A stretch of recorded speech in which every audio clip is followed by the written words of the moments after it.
Принятые в Кыргызской республике Уголовно-процессуальный кодекс о нарушениях и кодекс о проступках стали функционировать в тесном взаимодействии с законом о гарантированной государством юридической помощи.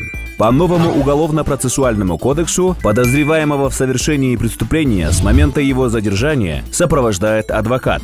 Задержанный не может быть опрошен без своего адвоката, а при его отсутствии государство предоставляет ему бесплатного адвоката. Применение меры пресечения производства следствия будет осуществляться с участием адвоката, который будет продолжать сопровождать это дело и во время судебного рассмотрения и принятия соответствующего судом решения.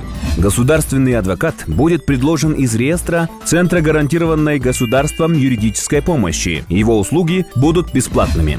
Оказание гарантированной государством юридической помощи малоимущим, социально малообеспеченным гражданам обеспечит справедливое судебное рассмотрение и оказание качественной юридической помощи. На данном этапе действуют два вида бесплатной правовой помощи: защита прав и законных интересов по уголовному делу и консультационно-правовая помощь. Правом на получение консультационно-правовой помощи обладают все граждане Кыргызской республики, иностранные граждане, лица без гражданства и беженцы.